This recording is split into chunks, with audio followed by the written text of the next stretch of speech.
If you go for a training session which lasts 1 hour, you've got 20 buddies on the ice with you, like the whole team.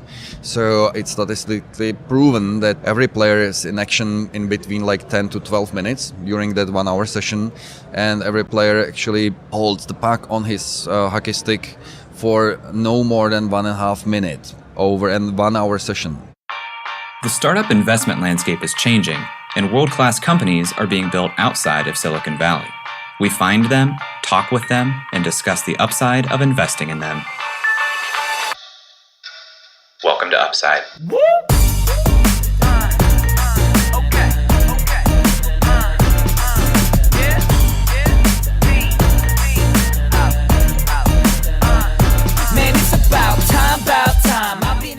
Hello, and welcome to the Upside Podcast, first podcast finding upside outside of Silicon Valley. I'm Eric Hornung, and I'm accompanied by my co-host, Mr. Three-sport athlete himself, Jay Klaus. Jay, how's it going, man? I think you're overestimating me. I am not. I saw you dance, and I know you're a professional dancer. I've heard you're incredible at swimming, and I saw a picture once of you playing football in like 6th grade. Wow, the anti-triple threat. Cannot dance. Tried to dance last night. What's the dance move I tried to do last night called? I don't know the name of it, but it's that Fortnite dance. It's a Fortnite dance where you're pumping a fist and you're kicking a leg and you're doing it in tandem. And do you want to demonstrate here? No. Just again for fun? No. Okay. The listeners can't see it, and if they could, they wouldn't believe it. Right. So maybe what I'll do is just record you doing it so we can attach that to the show notes. I will be very vigilant the next time I try to do that dance to ensure that you are not recording. For a little bit of background, Jay got up as we were listening to music yesterday and was like, oh yeah, I can do that dance. And it looked more like he was trying to escape bondage. I was just wrapped in a cord. I couldn't get out of it. Yeah, a little bit like Elaine. But I did play football. Give me the football. I'll take the football. Yeah. I saw a picture of you in pads when you were like in 6th grade. I was on the all-star team my senior year. Wow. That's good. What position did you play? I played mostly offensive line. Okay. But I played all kinds of, I played running back at one point. I played receiver at one point. I played linebacker and defensive line. How many people were on your high school football team? Not a ton. It was pretty small. You guys D4, D5? I think we're D3. Okay, D3. Pretty small, especially for the years that I was on junior varsity. We only had, at one point, 16 players on our JV team. Wow. And so everybody was playing both ways the whole game. It was awesome, though. That's cool. I went to Ignatius, which is a school in Cleveland for those who are not familiar. And our freshman team had like 150 kids or something. Crazy. So there's no chance that you're playing both sides of the ball. That's crazy. You played lacrosse most of high school, right? Yeah, I played lacrosse for all 4 years, and I played football for my junior and my freshman year. What made you move to lacrosse? The speed of it. I think that it brings in a lot of football, a lot of soccer, a lot of basketball, a lot of hockey, and it kind of puts all those together, and it was just a challenge. We didn't even have that as an option anywhere near me where I grew up. Yeah, it exploded. I think when I was playing, this isn't the right number, but there were something like 36 D1 programs in Ohio. And when my youngest brother graduated, so that's 11 years after me, I think there was like 80 or 90. So that's just D1. So you extrapolate that into D2, D3. High school lacrosse in Ohio really blew up in the last decade. Do you think that lacrosse will ever be a national sport to the level of NFL, MLB, NBA? It just comes down to people playing it when they're younger. That's, I think, what every sport is in the United States. You need to have like a diehard audience of people playing it when growing up because the rules are the hardest thing to understand. But if you can understand the rules of any sport, right, and you can get the general vibe, I think then it can become a popular sport. But right now, no. You know, adding on to my triple threat, a couple things that I am also terrible at: rollerblading and ice skating. Really? So you're bad at swimming in water. You're bad at being on top of water when it's frozen. Really just anything around the water, not your thing. The basic rule of thumb is if it requires coordination, I probably am not good at it. Okay, that's interesting. So we have ice skating. We've talked about like national sports. Hockey's one of those. Mm-hmm. Today we're going to go down a hockey route. Yeah, today we're speaking with Bob Tetiva, who is the founder of Sense Arena. Sense Arena is a unique, powerful, and innovative tool for developing hockey players, improving their cognitive skills and hockey sense. Using virtual reality, They bring the ice to players' homes, gyms, and centers so they can execute drills just as they would do on the ice, but do 1,000 times more repetitions is the number that they say.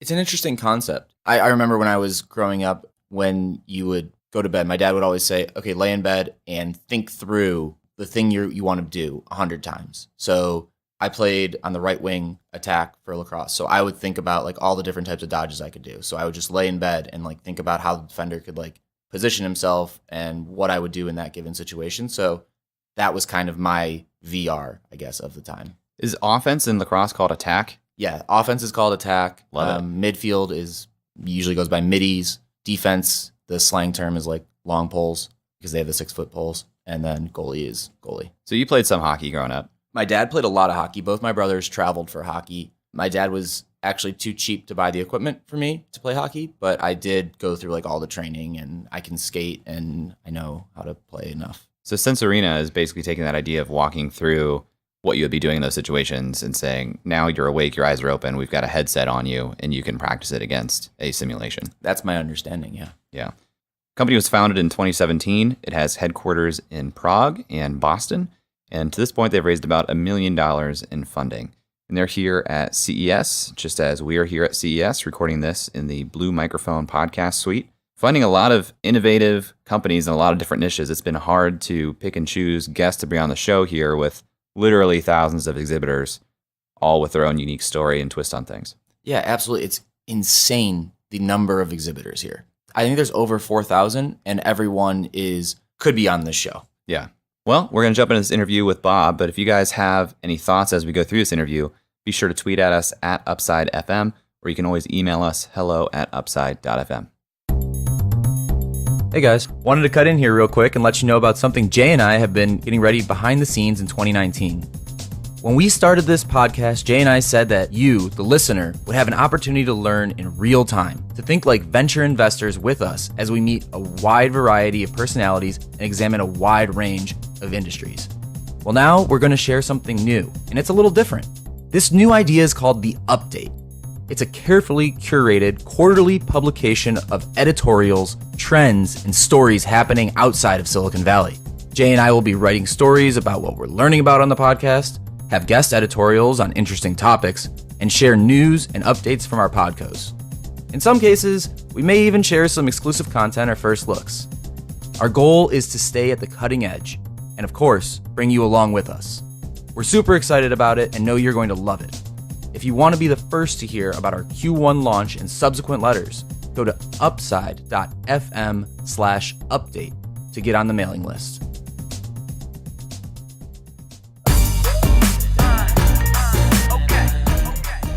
Bob, welcome to the show.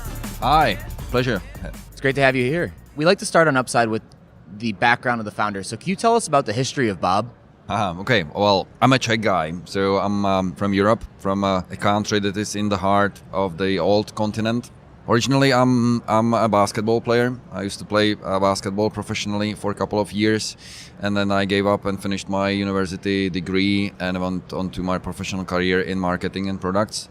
To give you my bio full or just a snapshot, been working in corporations, mainly in telecoms, for like 11 years, I guess, for O2, which is a global brand, taking care of product development for innovations there. And that's something that is, in fact, in my soul.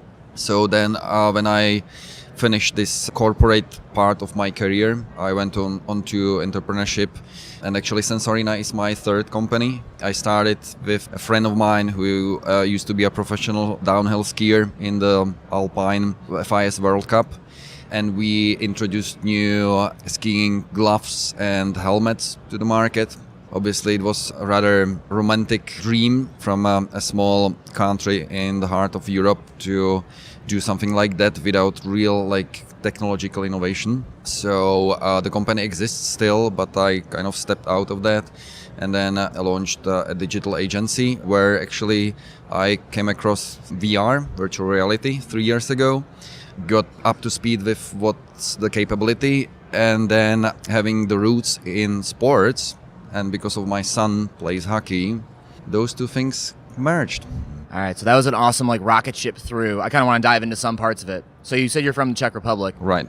Are you from Prague? Prague, yeah. That's awesome. I was just there this summer, and I loved it. Thank you. Very like the city of spires, right? Like just beautiful city.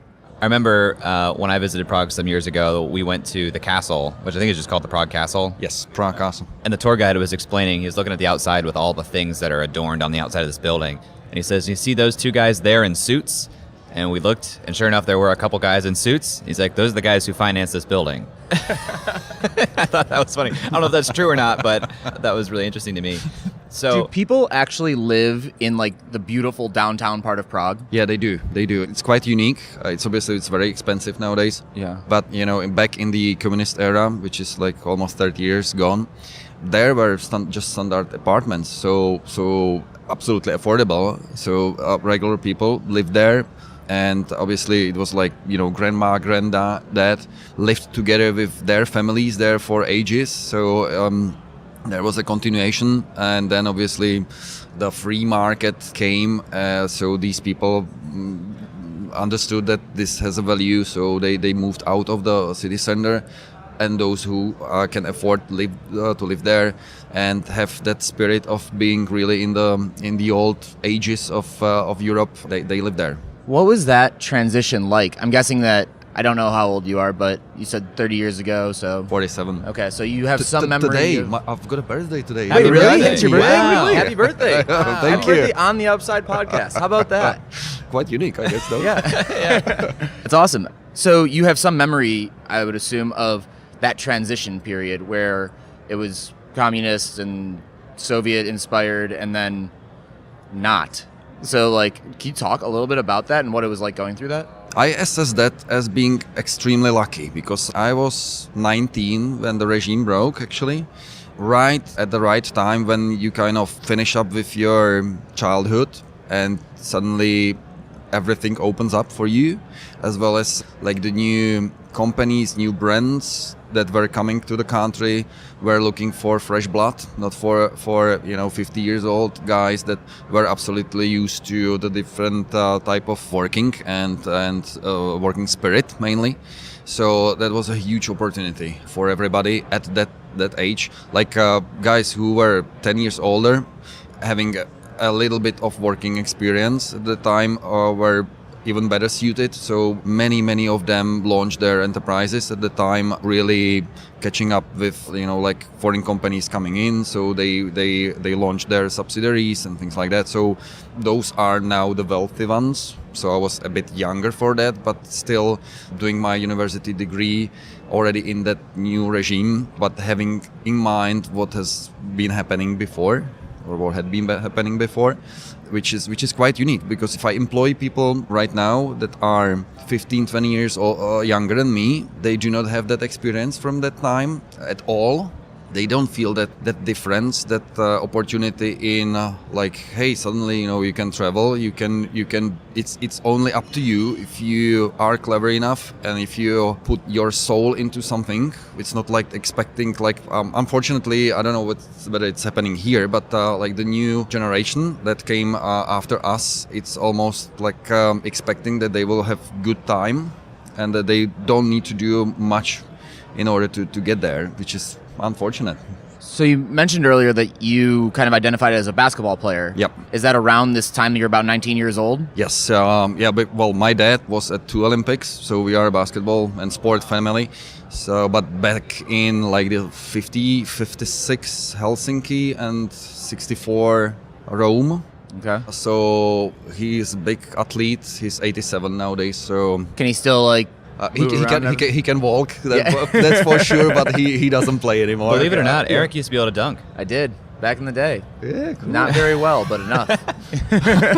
I could jump. That was really all I had going Good for on me. you, mate. Yeah.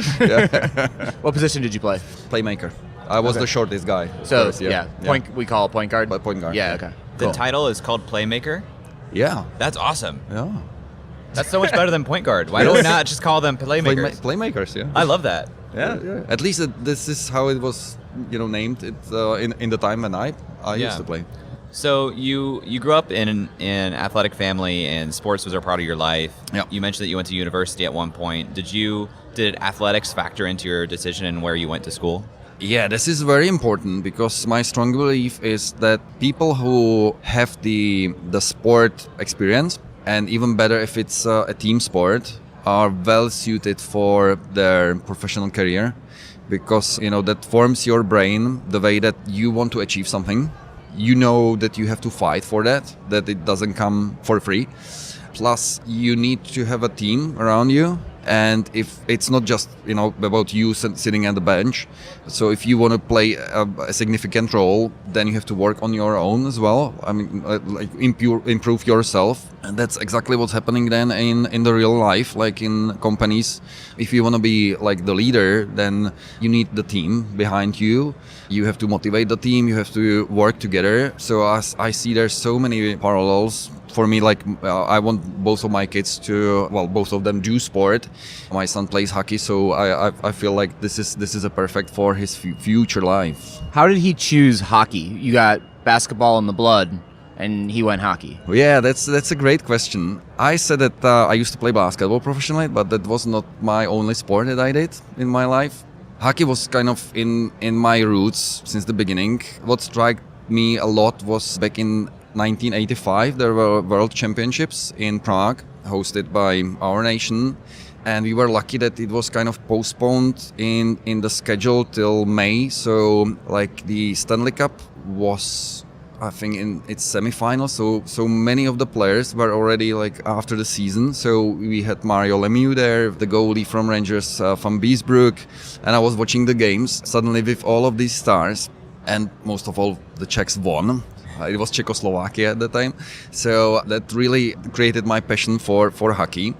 But, as a basketball family, so also I played basketball. And when I finished, then from my childhood, there was another dream that I wanted to kind of execute.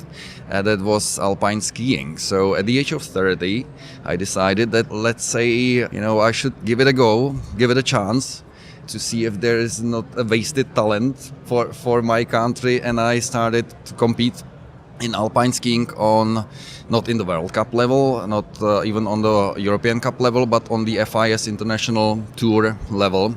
So for another 6 years, I was running like every weekend around Europe, racing slalom and giant slalom, where I met a number of people, like my partner for that company that produced skiing goggles and helmets.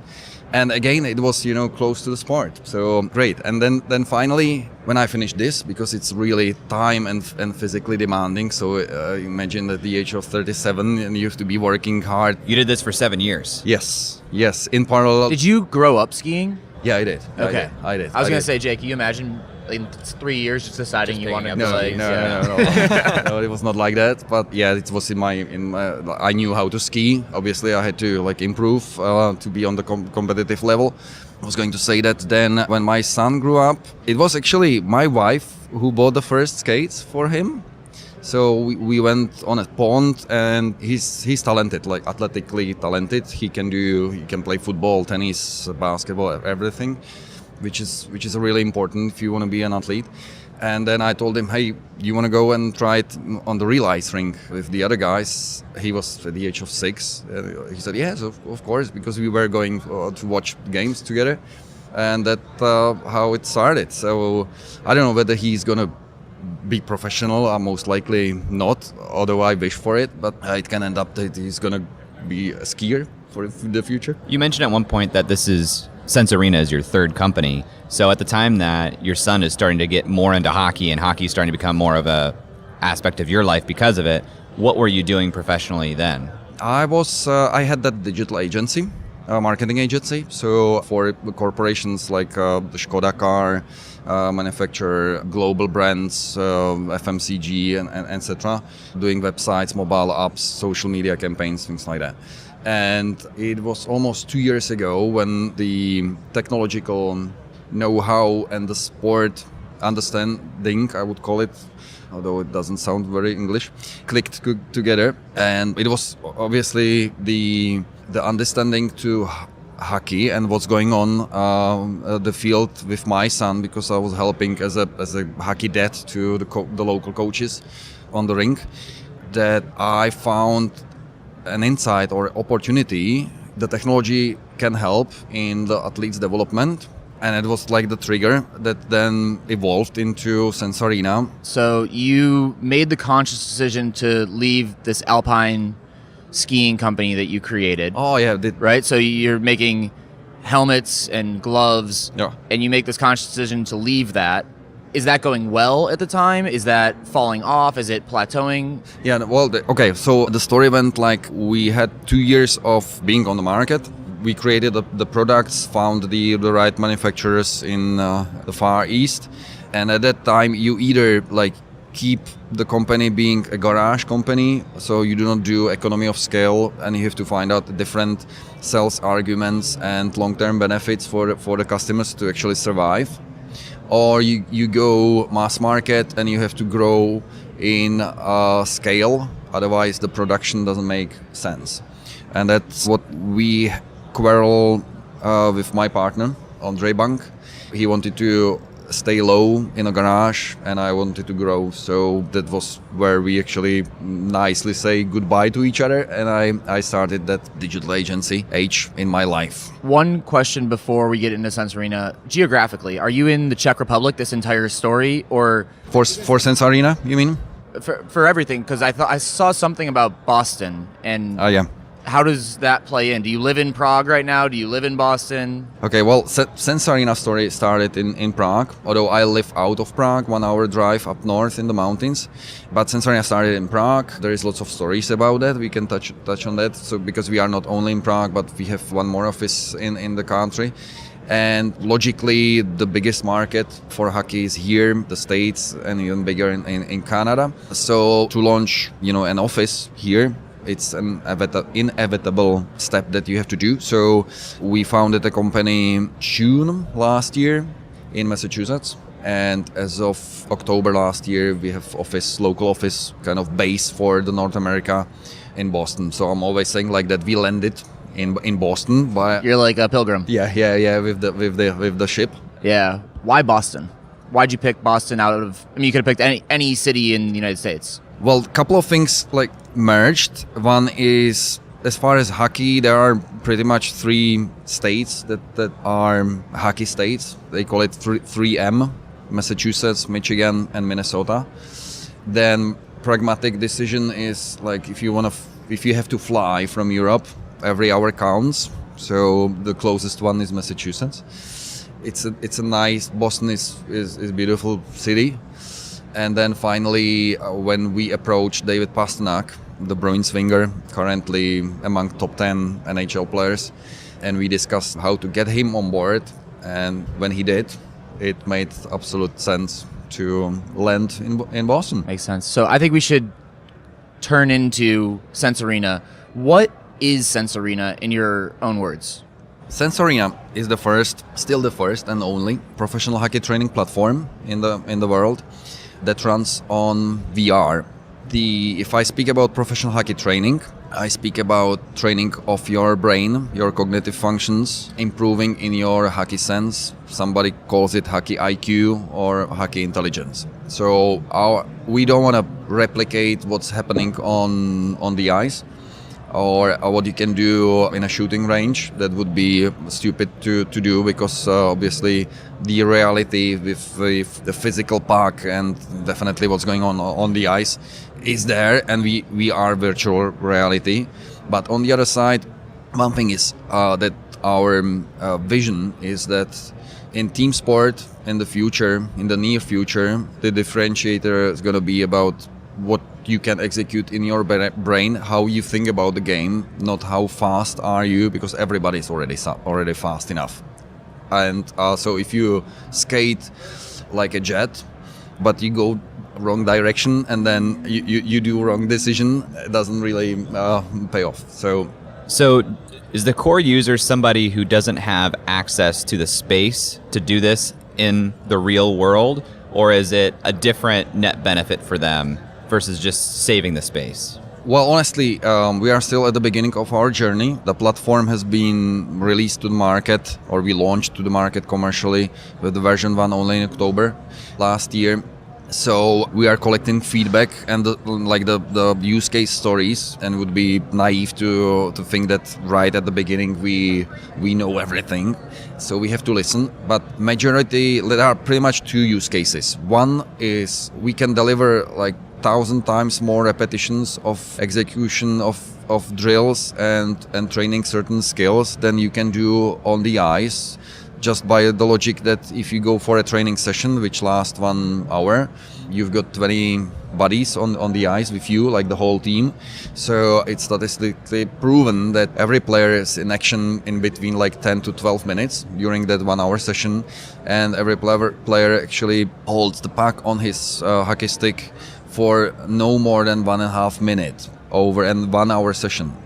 So that's definitely not enough. If I speak about the 1,000 times more intensive training in number of repetitions, that means that in our environment, because you hold your hockey stick, you are visually on the ice, but it's you there and all of the players around you, the environment, even like the drills, the schemes, then follow your actions, and the artificial intelligence of your buddies or the demon is set the way that it's you to be making the decisions. They do their decisions, but they do the right decisions. So they, like, if you, good example is to, if you train like breakout for the game, you do that 5-on-5. You are one of those 5 offensive players.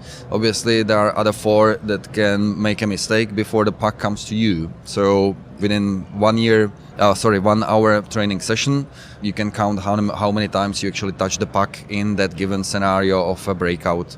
Those other 4 players in this virtual world, are those actual humans, or are those like computers? Like, is it a social thing where like the 3 of us could sit down and all strap in and do like a 3-on-3 drill?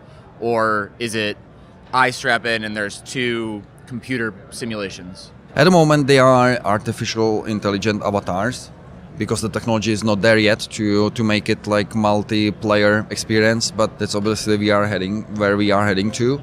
But we want to observe one thing, and that's that we do not want to create another game, like video game, because obviously there are companies that do really good hockey video games. They do it for many years with great experience, and that's not something where we would like to compete. But for us, I call it always like professional hockey training, which means that you really feel like being on the ice. The physics with the stick, with the puck and everything works almost 100% the same.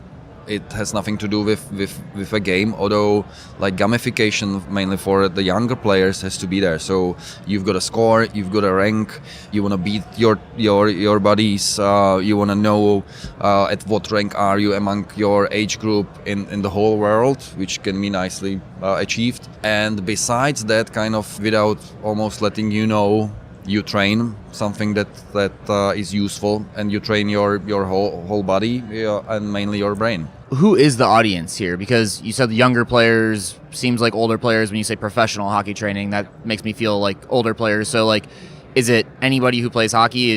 Are there different levels? Like, give me a little bit of insight there. The platform is suited for young kids starting at the age of 12. So one thing is kind of medical. That obviously I don't want to put VR helmet onto a 6-year-old kid, because the development of her or his eye bulbs is not there yet. Plus, you have to have certain hockey skills, because as I said, we do not fake anything in there. So if you do not know how to stop the puck, how to cushion the pass, and how to release, then not being a hockey player, you would not enjoy the training there. So in this world, in this space, am I operating drills from a stationary perspective? Because you're not strapping into ice skates and you're not on ice. So is it like here are the scenarios, you're stationary and do this? Another good question. Thank you for your passing me on this, because we do trainings in Sensorina on skates as well. It's just a matter of in the gym to have synthetic ice. So even here at the CES, you can come over to our booth. We have synthetic ice and we can demonstrate how you can perform all of the drills in skates. One can say that it's stationary, but the room where you actually operate all of the drills can be up to like 25 by 25 feet. The minimum size of the, we call it gym, is 10 by 10. So within that perimeter, you should be moving yourself. I mean, like, because the training is, let me give you an example. We train scoring situations in front of the net, where 25 by 25 is already like big enough, because that's exactly the space where the scoring is happening. So in order to get to a position where you can shoot, you have to move yourself in order to get open for a pass. And that's something that you can stay still, and then all the passes will be blocked by a D-man, defensive D-man in front of you, or you have to make a couple of side steps in order to get open. So this is exactly where the athletic performance comes into the game, the training. So it's not like standing still, but you really make moves in order to actually learn something. You can build up a little sweat doing this. Oh, of course. Jay, what do you think? Do we go down there? Do You want to see this? I want to see. You want to see me on He synthetic doesn't know ice? how to ice skate. So I don't think I've ever done it. I don't think so. I've tried to rollerblade a couple times. All right. Just haven't done it. We'll stop by the booth. my follow-up question to that is, we talked about audience, like, or who's going to be the users. Mm-hmm. So this space, this gym, 10 by 10, 25 by 25, who's the customer of this? People don't have that in their house. Yes. Well, there are two types of customers. One are teams and training centers, where for teams it makes perfect sense, like next to their dry land facility or within their dry land facility, when they have a shooting range, they typically have some other room where we can install the technology in. If the team comes for training, one group does shooting practice, and the other one comes to the VR environment and does the hockey IQ training. So that's one group. The other group are households, obviously, because we have a version of the platform that's suited for typically a basement or a garage. Physically, the technology is all built in, we call it VR equipment case, a nice Pelican case box, which you can store in a garage, open, press a button, it comes up, and then you can start a training. So there are two scenarios. What's pricing look like on those two? As for the teams, we are typical software as a service SaaS company. So we license the platform on a monthly basis, which is $1,500. As long as you pay, you're getting new content, new upgrades, updates, etc. And then there is an upfront payment for the hardware, which includes very powerful gaming PC, touchscreen monitor, and mainly the VR equipment, helmet, sensors, trackers, wireless adapter, and etc. And that is $5,500. It comes in a nice, call it computer kiosk. So it's all hidden there. Again, for us, the customer experience is very important. It's on wheels, so we can push it somewhere to the corner, etc. And then for the households, content-wise, it's exactly the same. We just limit the usage, because in those $1,500 for the team, it's unlimited user license. So it's then up to the team whether 100 guys is using it or 20. For households, the typical scenario is for a hockey dad and the son. So we call it dual license. So for $200, they get the same content for two players. And then the upfront payment in the professional version is the same, so $5,500 in that computer VR equipment case. And we have a cheaper version, which is based on the previous version of HTC Vive helmet, which is $3,500. What does maintenance look like? Is that a big feature? Do you if the thing breaks down for a team and they're paying $1,500 a month and they want to be able to use it, I would assume you have to be able to get someone there quickly. What does customer support look like in this business? Well, we have to distinguish between the software maintenance and the hardware maintenance. Software maintenance we can nicely do remotely, actually to hook into the computer or computers, because in some cases we have two gyms next to each other in that given location. So we can remotely fix a problem. Obviously, our customer care, is over the phone or instant messaging, things like that. so that we talk to the customer, and it's very important. As for hardware replacement, what can happen is that some of the technology pieces can break, obviously. So one thing is that they are very, let's say, standard ones, meaning like that we run on HTC Vive platform, which can be replaced easily, and then we solve just the commercial issues, like to get it sorted out. The other thing is that we've got a unique hockey stick, which is in fact a standard hockey stick, just pumped up with technology. So there is a special sensor and then 2 more modules hidden inside of the shaft of the stick that produces haptic feedback, and that's something that we can ship pretty much overnight and get replaced if that breaks. Obviously, if that breaks because you treat it not well, then Hockey players don't have tempers, so that probably never happens. yeah. So if I'm a training center or a team and I have this unit in here, how do I split time with my team and avoid the problem of an hour on the ice, you only get 90 seconds of the puck on your stick? If we have one unit, how do I make sure I'm maximizing that for my team? Yeah, well, the typical scenario is that the platform has 3, let's say, usage modules. One of the modules is, we call it diagnostics. So what you as a coach should do at the beginning of season, you should run the diagnostics. You should run your players through the diagnostics and get the results, data results out of that, which tell you weaknesses and strengths of your guys. And then it can easily happen that you will find out that not all of them need really improve on their cognitive and hockey IQ skills, but those that should typically schedule like once a week as well, like a half an hour training session. And if for more, we were talking about 12 years old guys before, but we have got like professional teams that use that.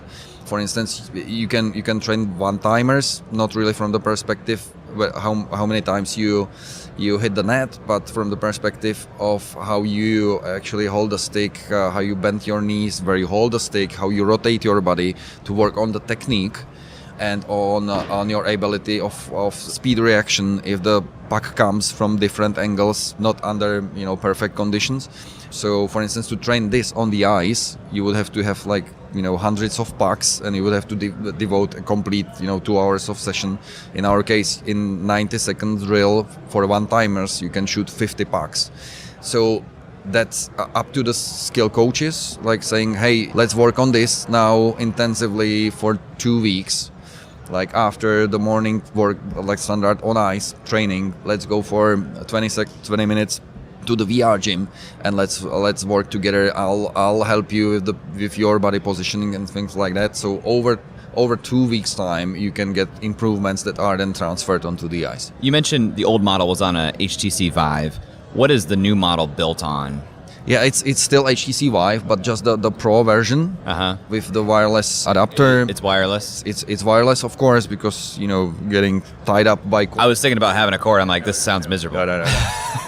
If we touch on this technical bit, then we use the Valve trackers for sensoring of the stick and your body position, plus exceptionally to the standard setup of Vive, we use 4 base stations in every corner of the room to actually observe the precision of the tracking, because every millimeter counts here and makes a big difference if the puck goes left or right, up and down. So it's really a professional setup with even like software solutions that are proprietary in order to observe the quality. How many drills are there in the software? More than 70. More than 70? 70. Wow. And we add like 1 drill per week. We've got customers that demand custom-made drills, which is something that we can deliver as well. So it's working like real platform that can be pumped. How difficult is it for you guys, Sense Arena, the company, to create and implement new drills? Is that like a very expensive development process for you? Not really. We've built up a framework that we pretty much, it's a software development that allows us to reuse components, frankly. So based on the, coaches can be creative, but it's not like, creating a completely new environment. So we can nicely reuse components. And as I said, within a week, we can deliver a new drill with all of the measures, which is very important. Every drill has a number of events that we track and measure, because that's the beauty of the VR. That's digital cage. So whatever happens on the stick or in the muddy movements, we can measure, which is obviously position, velocity, reaction speeds, decision making. And as soon as we implement logic into that, and I was expressing myself wrongly, not as soon as, but if you, on top of these, let's say, physical and mathematical events, if you add the logic, like whether the guy has made a correct or wrong decision, then you can start measuring something that's has been almost impossible to measure, and that's exactly the hockey intelligence. And I can track that over time, me getting better. Yeah, absolutely. So you've mentioned our customers a couple times. I'm curious to hear about the traction you've got. How many customers do you have currently? Why were you going up against a relaunch? Was this like beta product? Talk to me a little bit about number of customers, how that all kind of works out. Yeah, so we all obviously we run like two regions. One is Europe, one is North America. It all started in Europe, where we have 9 installations of the platform. And as I said, we started in October last year only, and they are split, like it's 2 universities, 3 professional clubs, and now newly 2 households. Actually, we have a customer who bought it for his son, and they've got it in their living room, including synthetic ice. It's a great story. That's a real hockey dad. Yeah. And then here in the States, we've got 2 installations in Colorado Springs at the Tigers. We will be installing next week at the Little Caps in Washington at the Kettler's Sports Center. And we have signed up this week actually with Bedford Sports Edge Center close to Boston. So it's going to be altogether 5 installations. Just like, this show went so fantastic, so that we have another 4 orders out of that. What does the sales funnel look like for this? Because it's 4 orders at CES, that's pretty quick. Open since October, you have like 15 or so installations, either existing or in progress. It seems like it's quicker than I would expect for something that seems... It's a high investment item. It is. That's actually very interesting, because you meet, we do every week 1 or 2 showcases to potential clients. So the sales process, the funnel goes like that. Unless you actually give the helmet to the client to really experience it, you should not expect that they will buy it, because it's kind of unbelievable that this can really happen. So you have to we do the showcases, and what is interesting about that is that you meet people that are kind of traditional minded hockey guys who think the way like, okay, this is not real hockey, or don't make it like too complicated for us, like it's a hard shot and be fast and that's it. And then you meet the other group that thinks ahead, those who are the visionaries, or those that are seeking actually ways how to improve their players, or obviously how to differentiate their hockey program against the others, I mean on a commercial basis as well. So definitely those are our customers and our prospects. It all comes with the vision that brain function and the intelligence of the players is something that should be, and we believe in that, will be the game changer in the future. And there is not much tools how to learn that besides like playing twice as many games, which is going to be devastating for the players. So to have an intensive training on your reaction speed, multiple object tracking, decision making, proprioception, Sensorina is unique in that. Does it seem easier to sell to teams and training centers or to the households? I don't want to like really differentiate between those two. You getting know-how out of both of them. Obviously for us it's easier to sell to teams, frankly, and it's more beneficial, because it even creates like kind of pre-sell for exactly as you pointed out, like you've got one guy training there for half an hour, but you've got 200 guys in the program there, so obviously they could buy multiple units. Yeah. I'm hoping for having then the household sales for those that cannot get there so often. If you just saturated the entire US and European market and just like we're selling to every team, how big is that opportunity? Like how big could Sense Arena be in this niche? Well, in terms of size of the hockey community, I mean the players, number of players in let's say hockey developed countries. Then we speak about 1.3 million, and I'm not counting China because I haven't found any numbers, but they're going to be huge, honestly. They're probably all at a facility in Western China. Yeah. So 1.3 million for the hockey countries in Europe and Canada and the United States. In number of teams, it's another number, and that counts for around 40,000 teams. So one thing that I think about is the kind of upfront intensity, both from a cost perspective with the hardware and installation perspective. So scaling that is going to be expensive, right? It's not something that is easily, like, it's not like software where you can just roll it out. You have to actually go manually do it. We already talked about the customer support side. So I'm curious to talk about fundraising.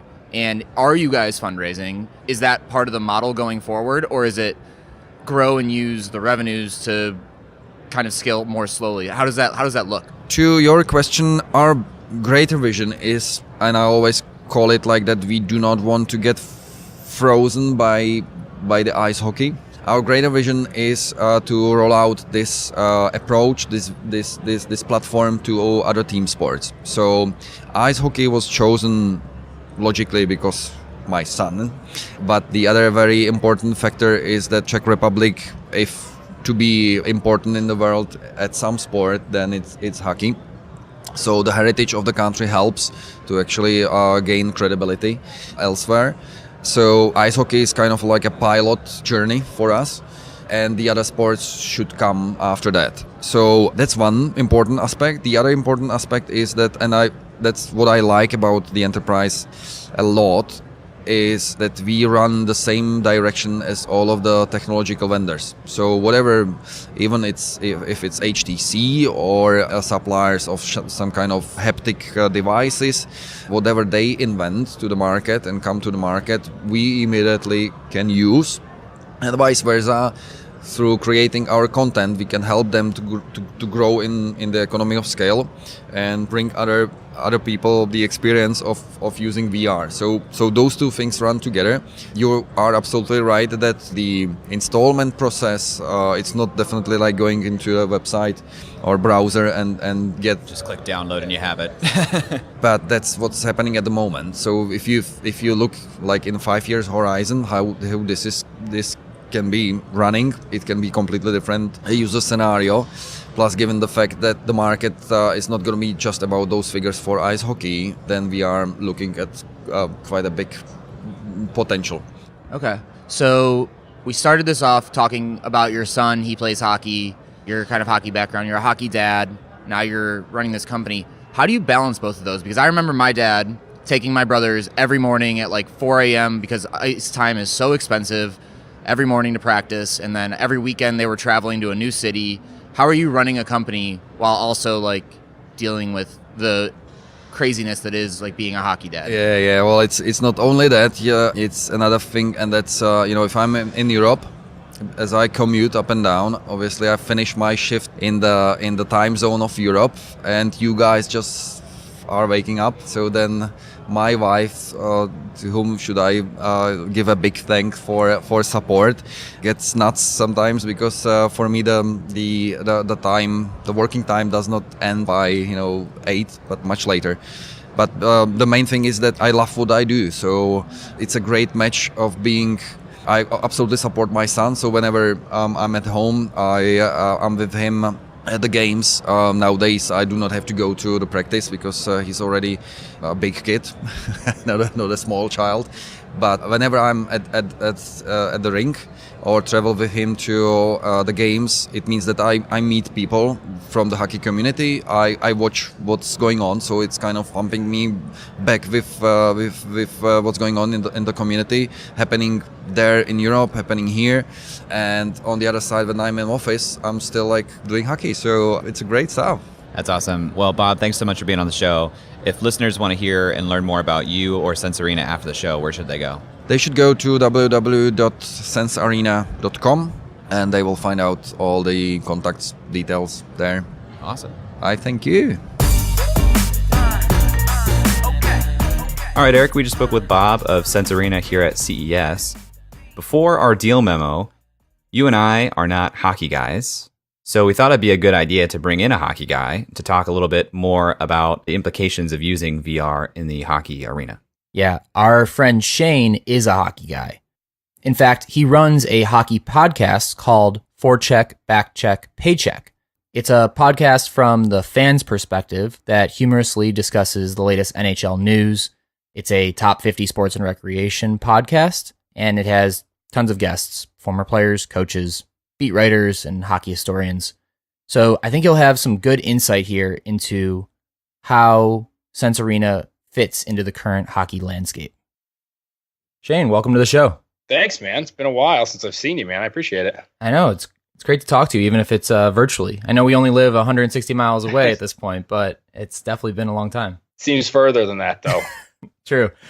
So can you kind of give us a little bit of background in kind of your life in the perspective of hockey?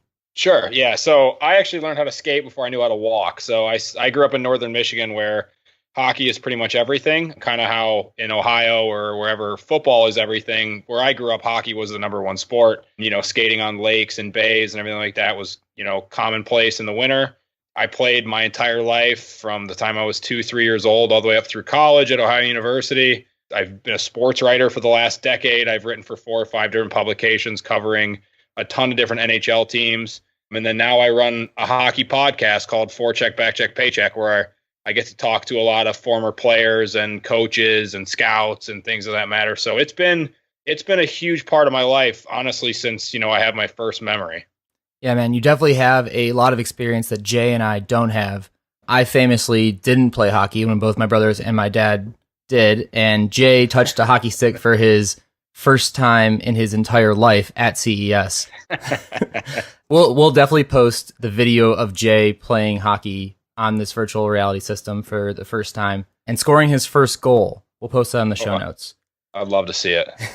So one question that I have for you is kind of setting the foundation of what hockey workouts look like today. I know that ice time's expensive. Is there off-ice work? Is there on-ice work? Can you just kind of lay out what that's like growing up? It switches as you get older. When I was in high school, well, you know, obviously youth is just all about fundamentals, skating, figuring out what hand you are, passing, understanding the rules of the game. You know, when you're growing up, usually you don't even change on the fly. They blow the whistle every minute and you change. It's real basic. And then as you get through travel and high school, you know, it's all about figuring out zone play, defensive zone, offensive zone, forechecking schemes, power play, penalty kill, things of that nature. But as far as training is concerned, usually there's an on-ice session and then an off-ice session. At least that's how I was growing up. We used to do off-ice sessions 3 times a week, and then you were expected to, you know, hit the weights and stuff like that on your own. And then we skated every morning before school. When I got to college, it was very similar. You know, it was just club hockey that I played at Ohio University. So it's a little bit crazier for the, you know, if I'm speaking for the D1 athletes, the guys that I've talked to who play D1 NCAA, it's a full-time job. Everything from your meals to your off-ice training to your on-ice training to the weight room, it's all scheduled. Finding a way to fit classes in is difficult for these guys. Not to mention that, you know, they're traveling across the country. You know, I've talked to some guys who played on the East Coast and they played games in Alaska. You know what I mean? So that's, you know, because there's 3 or 4 NCAA programs up there. So it's definitely more into it than just, oh, you're on the ice for an hour or two, you know, a day or a few hours a week. These elite players, it's everything from their meals to their off-ice training, which can consist of anything from, you know, puck handling to sprints to calisthenics to whatever, you know, and then their on-ice, you know, usually their on-ice play is more focused towards strategic stuff like zone play and things like that. You know, most of the conditioning is what takes on off the ice. Talk to me about this idea of hockey IQ. Is that developed mostly on the ice? Are there boardrooms that you're kind of sitting in with a whiteboard and walking through? How does that get developed? Hockey IQ it's one of those immeasurable things that some people have and some people don't. I always like to think that I got as far as I did due to my hockey IQ. I was never the best skater. I never had the hardest shot. I was never the best puck handler, but I knew systems and I watched a lot of hockey. I watched a lot of film. And that was kind of how I advanced, into playing in college and getting to play junior hockey and things of that nature, because I was never the fastest, the biggest, and that was just never really me. I think hockey IQ is really, at its most basic form, it's kind of knowing where the puck is going to go before it happens.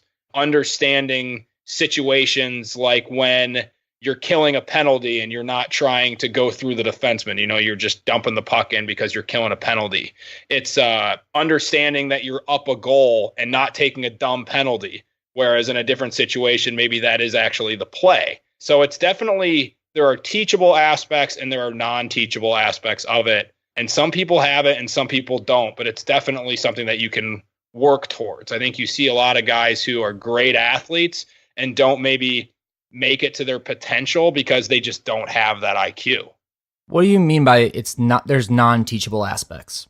What made, like, Wayne Gretzky, for example, obviously the greatest of all time, what made Wayne Gretzky so great was that he always knew where the puck was going to go before it got there. He could read the plays 20, 30 seconds in advance. And he used to say, I don't go to where the puck is, I go to where the puck is going to be.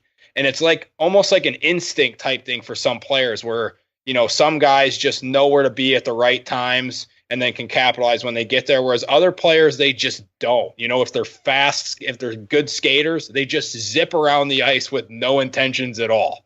If they're bigger guys and they play a more physical game, they just follow the puck and try to hit everything that moves. So having a high hockey IQ is just one of those things that's just some players develop in time and can adjust their game to, and others just don't. And that's kind of what hinders them from, maybe making it to that next level. So develop in time, is that another way to say they get like a lot of reps? Is that a fair assessment? Is it fair to say that Wayne Gretzky played a lot more than other people and that's how he was able to develop that mastery? Or is it something more innate?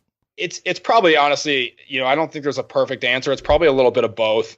Gretzky played with kids like 4 or 5 years older than him his whole life. So that, the game was always faster than him, than what, the rest of his peers were used to for that reason. I definitely think that it's something that's teachable. When I was growing up, my dad used to sit me in front of the TV in front of a pro game. And let's say if, the Red Wings were playing where I grew up, and instead of just watching the game like 99.9% of people do, he would pick a player and say, just watch that guy the whole shift. And that's how you kind of learned, was by watching where he went when the puck was in one spot. That's how you kind of develop it. So there are instinctual parts of it that I don't really believe are teachable, but I would say probably 80% of it probably could be taught just by reps and practice and being in the situations, as often as possible. Along that line, I understand that ice time is pretty expensive, and that's why there's maybe not a lot of time spent on the ice. And I think you mentioned you have ice time, you have off ice time, and a lot of the time is spent off the ice doing calisthenics and training and puck handling and things like that. I'm curious about your understanding of Sense Arena and whether or not you think that adding that to the off ice regiment would be beneficial, or what you see positive about it and what you might have like some cautions about. I definitely think that when I first saw it, I think the fact that it's so innovative is probably the biggest positive. Not to mention that if I was, doing one of my college workouts, I would much rather jump in a VR booth than have to go run sprints in a field. You know what I mean? Or go run hills or things like that, or do, lunges and stuff like that, where it was just basic stuff. I think that it's the innovativeness and the fact that I think players would actually get really excited about it, is what it really has going for it. Like I said, it'd be a good, if you're a scout or if you're a coach for like a D3 NCAA team and you have that in your training facility and another school doesn't, that's something that you could leverage to your advantage as far as how you're going to develop your players. One of my worries about it is the fact that hockey is such a different game of just the simple fact that it's played on ice, and it's very difficult to develop a skill set when you're not actually skating. There are guys who are great stick handlers. They have a great shot, things of that nature, when they're staying still, or when they're, they're shuffling a little bit. The best players in the world are the guys that have great hands and great vision at full speed. I've seen some videos where guys are actually skating using this VR system, and I think that's a closer step in the right direction.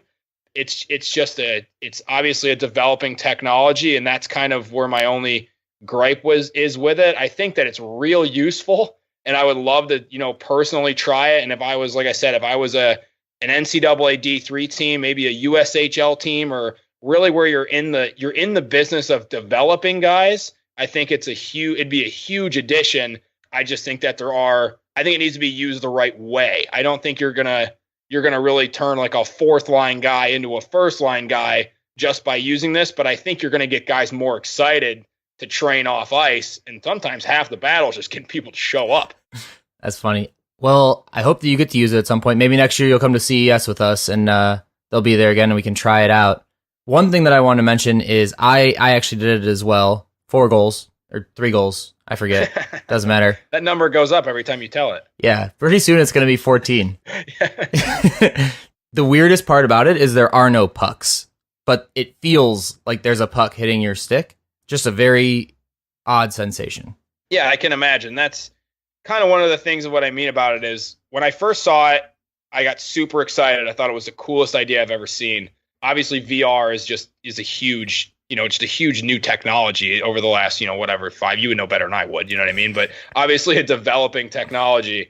That's, like I said, that's another issue with it. Hockey is so much feel, and how much feel can you really get without an actual puck? I know that when you and I talked offline, I kind of said, I'd rather just, have an actual stick without anything connected to it, actual pucks, an actual net, and an actual piece of plexiglass to just shoot off of. But, if there's ways to maybe increase a player's hockey IQ or put them in certain situations time and time again, things that you can't do off ice, where you can actually put 9 other guys on the ice with them virtually, as opposed to just, shooting on a shooter tutor or something like that, then I can see where the positives are certainly start to outweigh, maybe some of the negatives.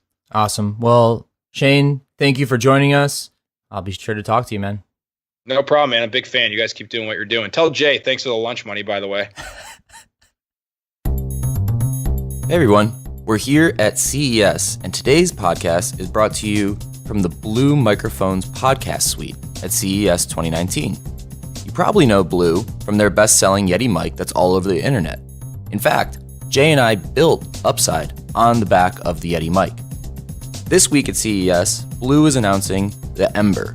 It's a new studio XLR microphone for professional recording, YouTube production, streaming, and podcasting.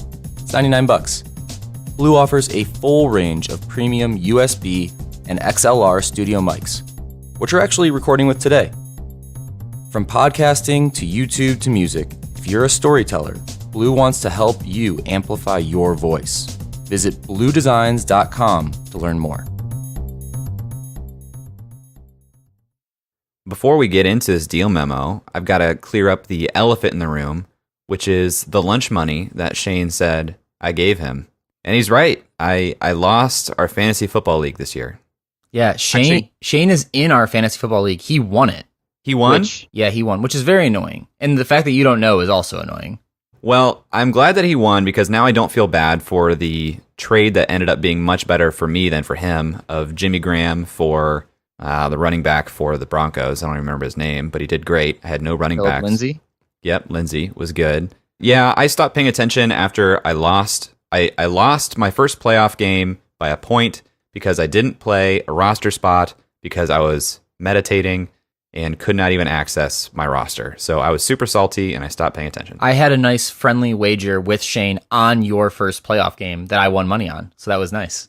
What? What was that? Well, I had a bye in the first week of the playoffs. So you were out and Shane was also on a bye. So he was like, hey, anyone want to bet on the Klaus game? And I was like, yeah, I will take Jay, but I want 25 points. And then you covered the spread. So good work, sir. All right. Betting on fantasy football is interesting. And it also gets into Shane's name of his podcast, which is Forecheck, Backcheck, Paycheck. The last part about that is sports betting, and he's not very good at it except for fantasy. I'm not a huge sports guy, as the fans will see on the video of me playing with this, or not playing, but like using Sense Arena. But I do always look forward to our Super Bowl prop bet pool. I do love the Super Bowl prop bet pool. It's something that we put together. It's called the Superb Owl, which I stole from Stephen Colbert back when it was the Colbert Report. He would do a segment every year on the Super Bowl, but the network was not allowed to call it the Super Bowl for some reason, so he called it the Superb Owl, which I just thought was hilarious. Sounds like a hoot. No, you didn't. That was a wisecrack. That was good. All right, we've strayed from the path. We've strayed from the path, but let's not forget that Jay picked up a hockey stick for the first time after recording Sense Arena and scored his first goal ever, but it was in a virtual world. Yes, but it did earn me an official Sense Arena flat build cap, which Bob emailed to me with the subject line, photo of the star in all caps. So I feel good about it. I feel accomplished. Awesome. Well, Jay, let's dive into the product itself. This isn't a question we usually talk about on our deal memo. Usually we have 4 questions we want to answer. They're about the founder, they're about the opportunity. But here, this is a real product. This is something that you and I both used at CES. What was your take on it versus what your expectations were? It was smoother than I expected. I was playing around with AR and VR, I would say relatively early. You know, I know that AR and VR was existing in some degree in like even the 80s. So I'm not like Kevin Kelly early here or anything. But when Oculus was first a thing and we started getting these new devices and the Vive, I played around pretty early and it was gnarly. It was not great. And then I stopped paying attention for a couple years because it wasn't that great. And now it seems like things are much smoother and you can do so much more in these worlds. So what I was really, really impressed with how smooth receiving the puck, feeling like I had a puck on my stick, shooting the puck. It all felt very fluid. The goalie was moving in a fluid way. I was impressed with that. I got to say, one of the things that sticks out to me as I listened to your interview with Shane about the product and thinking about my experience about the product, were all 3 of us, you, me, well, maybe not you. Maybe you can be the one in the middle. But me and Shane are on 2 ends of the spectrum, where I've experienced Sense Arena. I've never experienced anything close to ice hockey. Shane has experienced ice hockey. He's never experienced Sense Arena. So we're both projecting in some way, and so it's hard for me to know just how close Sense Arena is to hockey. Obviously, Bob thinks it's very close. Obviously, Bob has a natural bias. Not going to hold that against him. It's just true. So have you played ice hockey at all, Eric? And can you be the in-between here? So I've never played in an actual game of ice hockey. I have skated on the ice. I have shot. I have played around. I used to play a lot of street hockey growing up. Not the same thing, but I have experience on the ice, never playing in a full game, never doing anything like that. I did practices growing up until my dad decided not to buy the equipment, which we talked about, and is definitely not a sore spot. But I would say I wish I could have thrown on the skates, been on the synthetic ice. I saw that there were skates there, and done a drill that was not just a catching and shooting drill. I would have liked to experience that. I would have liked to see what that was like, because I think that's where the real value add from Sense Arena is, all right, there's 9 guys on the ice. They're all virtual, sure, but I'm on skates. I'm skating around and I have to get open for a puck. That to me is, I think the utility of that in the future is going to be so huge when you have different offenses and different coaches who want to run different drills, and they can customize those drills according to their offense and their sets. And I can get 60 reps in 90 seconds of getting open and getting a puck to me, with a real virtual world. I think I missed a little bit of that with the just shooting drill, and I understand why they did it for CES, just having the shooting demo. It makes more sense. More people can try it. More people can experience it. But to me, I would have liked to experience that more hockey IQ side to see what that was like. Something Bob talked about a lot, and it's on their website, you get 1,000 times more reps using this machine. I didn't quite get that or buy into that in the interview, but being Like using the machine, totally get it. It's like, wow, you can get a lot of reps very, very quickly here with this catching and shooting drill. And I do feel like, again, I'm projecting a little bit because I've never been on the ice. It felt very realistic from the standpoint of being stationary, catching the puck, shooting the puck. What Shane brought up in his insight was, he said, best players in the world are those who have great hands and great vision at full speed. So that is the difference to me of what I need better perspective from real users, real players relating to Sensorina, the product, to say, is this enough to do the hand-eye coordination, catching and shooting here? Or like you're saying, does it need to be more on the move to get the full value and like full benefit out of it? And I think that there's some validation to this concept with having Elias, whose name I'm probably pronouncing wrong because it's Czech, and Pasternak, who is an all-star currently playing in the NHL, as investors and advocates for the brand. I also think there's a lot of validation from having 14 customers who obviously find value in it, who are professional and amateur programs. And having how many sales did Bob say he made at CES? Just having that there and having people experience it. On the second last day, he said they had made 4 more sales. So that doesn't even count Friday, which they may have made more. We don't know. So people in the community get it. He obviously is solving a problem. I think that why they're starting with hockey is ice time. I mean, I remember my brothers, when they would play, I think they would get up at like 4 a.m. to get to the rink at 4:30 to work out for a half hour off ice doing like stick handling drills to get on the ice at 5 o'clock because that was the cheapest ice time because they were the youngest people. And as you got up, like ice time is just so expensive and it's getting more expensive, as Shane said. So I think that's why they started with hockey. I think the value prop is there. I think the technology has caught up to make the product usable. I think the technology is going to get better. Like you, I played with some VR. I think the last time I was on a VR headset was 2017, and it was an Oculus in an Air Force booth where I was flying a jet through like some rings, and I just wasn't sold on it. Like the graphics weren't that good. It didn't feel real.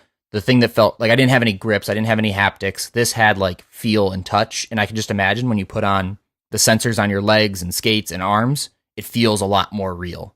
A lot of times wearing a VR headset feels heavy and awkward, but I would imagine that's also more natural in a setting where you're wearing a helmet. Yeah, that's a great point. So let's migrate off of the product, which I think we both agree for a V1 is surpassed our expectations. Something that launched in 2017, yeah. And will continue to get better as they have more and more customers with more and more improvement. And I think the secret sauce of this is actually the software, not the hardware. Their ability to customize something in 1 week. If I'm a college coach and I want to put in a new offense or a new scheme, and I can get all of my players to get 300 reps in it in a virtual booth in, call it 2 weeks, that's incredible. Like versus being on the ice and actually having to do it. And then we can all go out in the ice with the same base level understanding of where I'm supposed to be, what I'm supposed to do, and get that real physical immersion. That could be game changing for college coaches. We can start in hockey, but I mean, I played lacrosse growing up, and like this is so applicable for lacrosse. It's not even funny how many times we would stay on the field for an hour and a half because one person couldn't get their specific position down, or they dropped a pass, or just something that's so basic that we were all kind of waiting for this person to just get it. And if they would have been able to just go into a VR booth, knock out 300 reps, they could come back out and be like, okay, I understand where I'm supposed to be, where everyone's supposed to be. This makes more sense now. That's interesting. So let's talk about the opportunity a little bit. And as a investor or potential investor in this, are you thinking about things like lacrosse and the other implications that this technology could have when you're thinking about whether or not Sensorina makes sense as an investment opportunity? I am 100% thinking about how this expands to other sports. To me, football doesn't make sense. I don't think that this, maybe for a quarterback. They have that. There is a major player in the quarterback VR. I forget the name of it, but I've seen it. Okay. So football doesn't make as much sense to me because it's not as much coordinated movement. Maybe for a quarterback. Otherwise, I just don't really see it. I could see lacrosse definitely being something where this makes a lot of sense. Basketball makes a lot of sense to me. I don't know. Obviously, there's some technical challenges with basketball because you don't have a stick or something that gives you need like some sort of haptic gloves, maybe. I'm not really sure. I think that baseball doesn't make a lot of sense, but soccer does. So really, I think you got hockey, lacrosse, soccer, basketball. Those to me would be like my universe of what I would think about for the opportunity in the next 5 to 10 years. And so let's talk about the size of that and the model here behind Sense Arena. I think you and I were both a little surprised by the pricing model. At least I was. Maybe I'm projecting on you. I was a little surprised by the pricing model, which I think makes the opportunity bigger than I would have expected initially.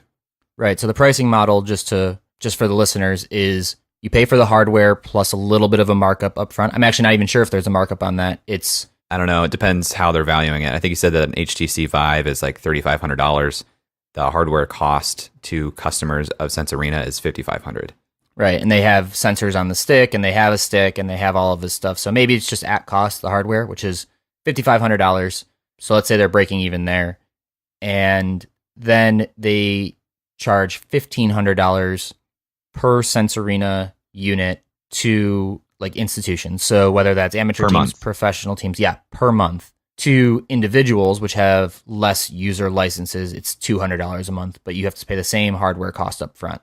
So when we think about how big this opportunity is, personally, I do not think about the individuals. I think that market is a nice sell that may happen, but to me, this is B2B. This is for the individual, a extremely luxury product, and I just don't see it gaining mass adoption in the hockey community, no matter how dedicated you are as a hockey dad, paying almost $10,000 a year on top of all the travel for hockey, on top of all the equipment, on top of everything.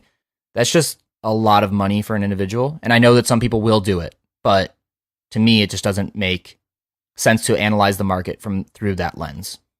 I know a lot of winter sports, people that do like Winter Olympics or X-sports athletes in the winter category. Usually they come from fairly affluent homes because just practicing those sports is pretty expensive. Is hockey in that camp or not? Yeah, hockey's definitely in the either affluent or crazy camp.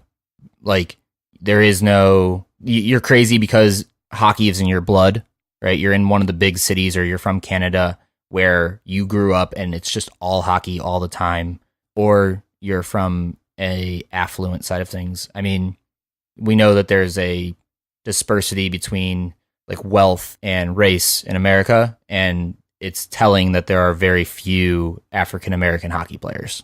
And that would have been my assumption too. So I was still considering the hockey dad side of things. I think the bigger, I mean, they have to have the space, right? They have to have the open space that they can install this thing, which I think is a bigger consideration than the expense itself, if that's the type of demographic we're talking about. So the average size of newly constructed single-family detached home in Canada is 2,200 square feet. That's not a lot of space to have effectively a full room dedicated to a VR system. Yeah, it sounds like you've got to have 100 to 625 square feet to house one of these things. Yeah, so you're essentially giving up 5 to 30% of your house. It could be the garage though. You could put your car on top of synthetic ice.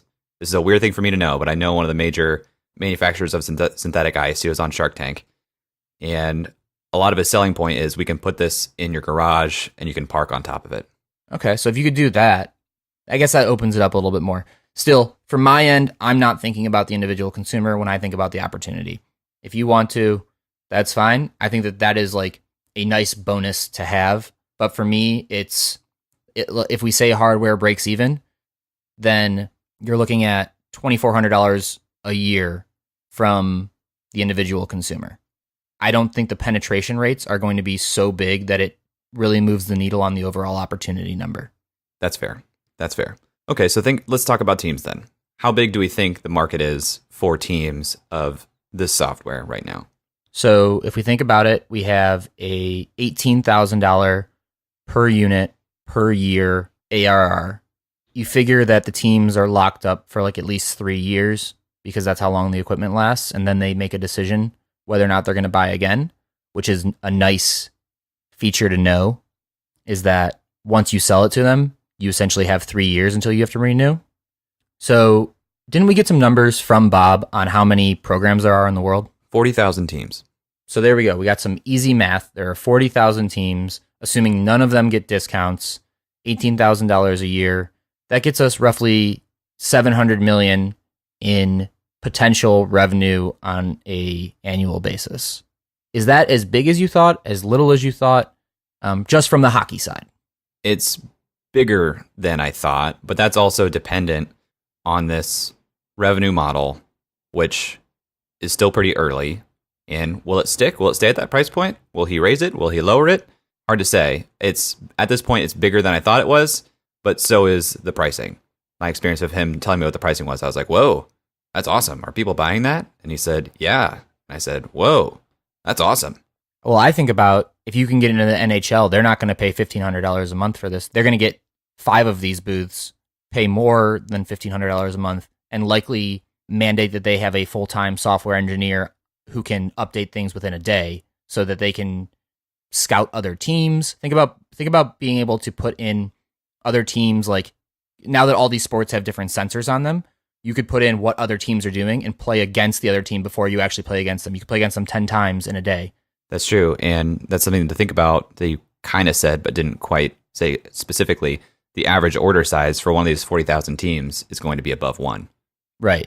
So regardless of what it is, if it's 1.1, if it's 1.2, I think that you're looking at initial orders will probably be around 1. The bigger teams will order more, obviously, the ones with bigger budgets. But I mean, you're looking at roughly $1 billion for an opportunity for one sport. And hockey is one of the big 4 sports for sure, but it is still a smaller sport in comparison to like basketball and basketball academies. And so when we expand that opportunity, I think you're looking at a total addressable market in the, let's just keep it easy, 4 sports that I see it potentially branching into. I think you're looking at maybe a $3 to $4 billion potential market, which is definitely expandable once you get into like the professional realm. Yeah, and I wonder if, I'm not convinced that the model won't change in some way. You mentioned that you think that the software is the bigger play. It doesn't seem unlikely to me that there's a world where they're charging different licenses for different types of software simulations. You're saying it doesn't? You don't see that world? I do see that world, where instead of a $1,500 flat monthly fee, it's $1,500 for this program, and you can upgrade it for some level of money to this other simulation. I don't know. Hard to say. Yeah. So for me, I see it as, hey, we have our standard package for teams, which is $1,500, and then we have our pro package, which is you buy 10 units, and when you buy 10 units, your price per month is $2,000 instead of $1,500. But because of that, you get a dedicated software engineer who can update your software given any program you want with any kind of inputs you want. We're hooked into all of the data feeds that come through the NHL. We can create any offense you want off of like your drawing off of a piece of paper so that your team can practice any offense in one day. Like that kind of maneuverability ahead of a game would just be like incredible if everyone can jump in a booth for, call it a half hour of practice time throughout a day, and then the next day be able to run a brand new offense. Like offenses take weeks to put in, and this can really accelerate the speed of innovation in the game, and you can change offenses or defenses. I focus on offense because I played offense in pretty much every sport, or defenses in just such a faster time that you're optimizing against your opponent. I know that that's looking maybe 5-10 years into the future, but that's what I see for this opportunity is the ability to, this is a new tool for coaches. I like Shane's point about coaches using it for recruiting too. Going a little long here, so let's turn our attention to Bob, the founder. What stuck out to you about Bob? That he's a hockey dad. I like that. I think that it's good to have an understanding of the sport from that perspective. He's obviously an athlete, so he grew up around this kind of world. He gets coaching, he gets watching film and learning from all those kind of things. He comes from an athletic family, so it's in his blood. He's been doing it for forever. All of that makes sense to me. I think one thing that really stands out is the presence of mind to open something in Boston. Boston's a big hockey town. I like that he understands, like, all right, I'm sticking to my roots, which is Prague. And we see this, like, one of our themes of this show is not that we're anti-coast. It's that we think that there are great companies being built outside of the coasts. And some of the companies that are being built outside of the coasts go to the coast. I mean, look at ScriptDrop. When they started, they built their MVP in New York, but he started out of a trailer in Nashville and started his company in Columbus. So, like, I like that Bob didn't sell out of Prague.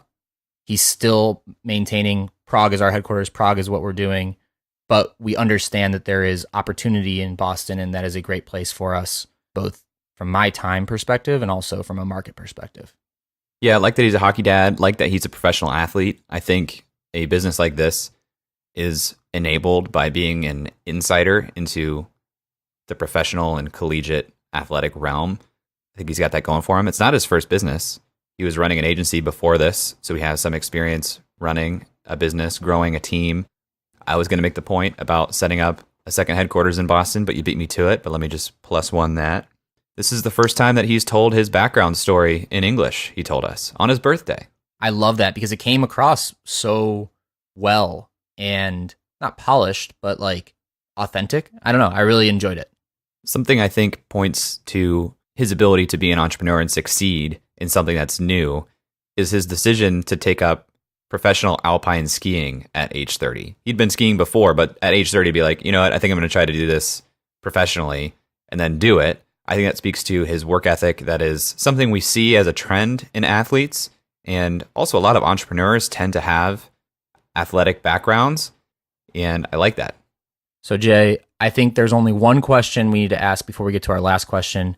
And that is, are you and I going to Prague in 2020, 2019, 2021, who knows when, to take you down your first alpine skiing?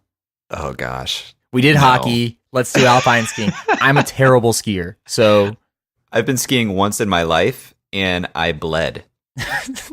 I wiped out so hard that I bled. All right, Jay, what are you looking for in the next 6 to 18 months from Sense Arena? I'll be really interested to see. I know you hate when I say revenue, so I'm going to try not to say revenue. Well, here's why I hate when you say revenue. Because everything that we're getting at in this question is driving towards revenue. So, Yeah. like, the first layer thinking is always revenue. But, like, what's the second layer that drives revenue? So, if you want to say revenue, go ahead. I want to see how the pricing model has evolved, if at all. And I would like to see how well they are entering the professional and collegiate market. Are they continuing to get into that realm? Or has the hockey dad side of things picked up? You know, I want to learn more about who the core customer is and what they're gaining from it, what their experience has been after implementing it for some time. Yeah, I think half of my answer has to do with getting into the NHL and is it the IHL or AHL, whatever the secondary league is. I feel like they've changed that name a couple times. And then also like the big college programs in the United States. If they're getting into that, then they're going to have a lot of status, and status drives a lot in sports. I mean, just think about like Beats headphones. Once people started wearing those in sports, it was everyone wore them in sports, and Odell was catching passes in the end zone in Beats headphones. And for a recruiting tool, like when you see high school kids being like, well, do they have Sense Arena or not? That's kind of like where you want this to go. And I think that starts with being able to sell into the professional and college levels. The second thing that I want to hear about is what I think is their secret sauce, which is the software and the ability to customize things in the software. So right now they say they have a 1 week lead time. How does that change? Are they hiring more software engineers because they have more requests? Is that getting extended because it's getting harder? What roadblocks are they running into with the software? Are they able to go multiplayer on the software where I can have 10 people in 10 booths and have everyone essentially running drills against each other that reset? Are they able to bring in third-party data like sensors from the NHL, which are monitoring where people are on the ice and how they're working together to like create real-life scenarios that aren't just like pre-programmed in, but are based on real body language and real-time kind of understanding? I think that the software here is just like such an incredible asset, and I'm really excited to see how that develops in the next 6 to 18 months. Yeah, and can it be developed in such a way that they have unique software that can't spawn a copycat that takes just some portion of the market because of price differences or whatever. All right, guys. Well, we'd love to hear your thoughts on this episode. You can tweet at us at UpsideFM or email us hello@upside.fm, and we'll talk to you next week. That's all for this week. Thanks for listening. We'd love to hear your thoughts on today's guest, so shoot us an email at hello@upside.fm or find us on Twitter @UpsideFM. We'll be back here next week at the same time talking to another founder in our quest to find upside outside of Silicon Valley. If you or someone you know would make a good guest for our show, please email us or find us on Twitter and let us know. And if you love our show, please leave us a review on iTunes. That goes a long way in helping us spread the word and continue to help bring high-quality guests to the show. Eric and I decided there were a couple things we wanted to share with you at the end of the podcast, and so here we go. Eric Hornung and Jay Klaus are the founding parties of the Upside podcast. At the time of this recording, we do not own equity or other financial interest in the companies which appear on this show. All opinions expressed by podcast participants are solely their own opinion and do not reflect the opinions of Duff & Phelps LLC and its affiliates, Unreal Collective LLC and its affiliates, or any entity which employ us. This podcast is for informational purposes only and should not be relied upon as a basis for investment decisions. We have not considered your specific financial situation nor provided any investment advice on this show. Thanks for listening, and we'll talk to you next week. Never mind, bro, that can't be matched. I'm lighting it on fire, used to run victory laps, and still I'm not even tired. It's all about the timing, yeah, that's what they say. Well, I'ma keep on rhyming, find a way and get it on the face.